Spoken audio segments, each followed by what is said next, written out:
Selamat datang. Kali ini kita bakal bongkar rahasia para penguasa mikroskopis yang, tanpa kita sadari, mengatur segalanya di dalam tubuh kita. Mulai dari energi kita sampai nasib kita. Coba deh, kita nostalgia sedikit ke pelajaran biologi zaman sekolah. Kalau saya sebut kata mitokondria, saya yakin ada satu frasa yang langsung kepikiran kan? Yap, bener banget. Itulah dia. Pembangkit tenaga sel. Jawaban klasik. Dan ya, itu nggak salah. Cuma, itu baru secuil banget dari cerita lengkapnya. Gimana kalau saya bilang itu tuh cuma 10% dari kebenarannya? Oke, ayo kita gali lebih dalam, karena 90% sisanya jauh lebih mencengangkan, jauh lebih krusial dan serius. Ini bakal mengubah cara Anda melihat kesehatan Anda untuk selamanya. Kita mulai dari sebuah kisah nyata. Kisah yang tragis. Tapi justru dari sinilah, para ilmuwan mulai sadar kalau peran mitokondria itu jauh lebih besar dari yang kita kira. Ini kisah Patricia Stallings. Bayangin, dia dipenjara karena dituduh meracuni putranya sendiri, Ryan. Dia baru dibebaskan setelah putranya yang kedua, DJ, lahir dan menunjukkan gejala-gejala yang persis sama. Ternyata, penyebabnya bukan racun, tapi sebuah penyakit genetik langka yang disebut methylmalonic acidemia. Ini adalah kondisi di mana mitokondria gagal memproses zat-zat tertentu dengan benar, dan akibatnya bisa fatal. Nah, disinilah titik baliknya. Kasus ini jadi bukti telak. Malfungsi mitokondria itu bukan cuma bikin kita lemas atau kurang energi, ini bisa jadi urusan hidup dan mati. Mereka terlibat dalam proses kimia paling mendasar yang menopang kehidupan kita. Oke, sekarang kita masuk ke peran ganda mitokondria yang luar biasa. Mereka ini bisa jadi arsitek yang membangun kita, tapi juga bisa jadi algojo yang memastikan semuanya berjalan tertib. Gimana tuh maksudnya? Jadi gini, setiap hari tubuh kita itu harus bersih-bersih.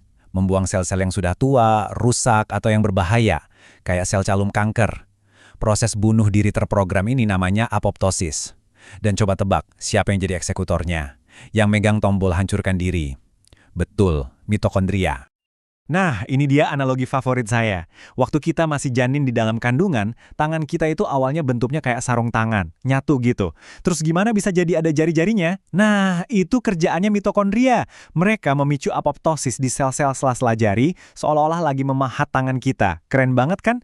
Mereka itu seniman mikroskopis di dalam tubuh kita. Oke, penting banget nih buat ngebedain dua proses ini. Kalau apoptosis itu ibarat kita merobohkan seluruh bangunan pabrik karena udah nggak bisa diselamatin. Nah, autofagi itu lebih kayak tim maintenance rutin. Pabriknya tetap jalan, tapi tim ini gantiin mesin-mesin yang rusak dan daur ulang komponen-komponennya. Dua-duanya super penting, dan dua-duanya dikomandoi sama mitokondria. Nggak cuma jadi arsitek dan algojo, mitokondria juga ternyata penjaga keamanan kita loh. Mereka ini garis pertahanan pertama, sistem alarm super canggih yang siaga 24 jam sehari, 7 hari seminggu. Coba bayangin, tiap sel di tubuh kita itu punya alarm anti maling. Nah, alarm ini namanya METS, dan letaknya itu nempel persis di permukaan mitokondria. Tugasnya jelas, buat deteksi penyusup, terutama virus. Cara kerjanya tuh kayak film action, cepet banget. Jadi, begitu ada virus masuk, sensor di dalam sel langsung panik. Dia lari kenceng-kencengnya ke mitokondria buat nyalain alarm MAVS. Begitu alarm ini bunyi, itu artinya cuma satu, perintah buat sel untuk melakukan apoptosis. Ya, sel itu mengorbankan dirinya secara heroik biar virusnya nggak nyebar ke sel-sel tetangga. Tapi, namanya juga perang kan? Ini tuh kayak perlombaan senjata. Virus-virus canggih, contohnya yang nyebabin COVID-19, itu pinter banget. Mereka udah belajar di mana letak kabel alarmnya, jadi mereka bisa memotong kabel MAVS itu, biar bisa nyusup tanpa ketahuan. Ini benar-benar nunjukin betapa vitalnya peran mitokondria buat sistem imun kita. Oke, sekarang kita tahu mitokondria itu sehebat apa. Pertanyaan paling pentingnya, gimana cara kita ngerawat mereka? Nah, kabar baiknya, kita punya kendali penuh atas ini. Ada 3 tuas utama yang bisa kita mainkan. Tuas pertama, dan ini yang paling jelas, olahraga. Olahraga itu nggak cuma bikin mitokondria kerja lebih efisien, tapi juga nyuruh tubuh buat bikin mitokondria baru yang lebih sehat. Aturan 80-20 ini patokan yang bagus banget. Jadi, 80% waktu olahraga Anda itu di zona 2, yang intensitasnya santai, di mana Anda masih bisa ngobrol lah. Sisanya, yang 20%, baru deh hajar di intensitas tinggi yang bikin ngos-ngosan. Buat tuas kedua, kita pinjam filosofi dari mitos kuno Ikares. Kita semua tahu kan, jangan terbang terlalu dekat matahari, nanti sayapnya meleleh. Tapi ayahnya juga bilang, jangan terbang terlalu rendah, nanti sayapnya basah dan berat kena uap laut. Intinya, moderasi, jalan tengah.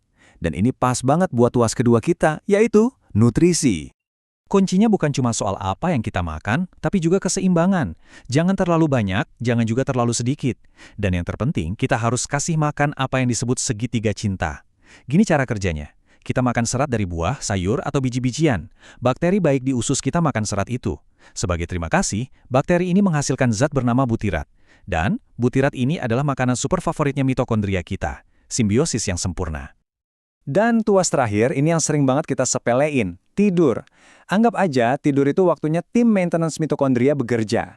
Pas kita tidur, mereka itu lagi sibuk bersih-bersih, buang sampah sel, dan melakukan perbaikan. Nah, kalau kita minum alkohol sebelum tidur, tim maintenance ini jadi gagal fokus. Mereka terpaksa berhenti bersih-bersih dan malah sibuk ngurusin alkohol itu. Jadi, memprioritaskan tidur yang berkualitas itu adalah investasi langsung buat kesehatan mitokondria kita.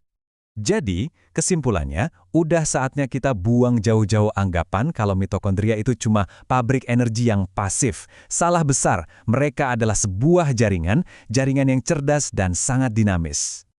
Mereka itu saling ngobrol satu sama lain. Mereka merespons apa yang kita lakukan, dan mereka yang bikin keputusan hidup mati di level sel. Mereka benar-benar pusat kendali dari kesejahteraan kita. Dan ini yang paling penting buat kita renungkan. Setiap detik, mitokondria Anda itu mendengarkan. Pilihan makanan Anda, keputusan buat olahraga atau mager, kualitas tidur Anda, semua itu adalah pesan yang Anda kirim ke mereka. Mereka selalu dengerin. Jadi pertanyaannya, pesan apa yang mau Anda sampaikan ke mereka hari ini?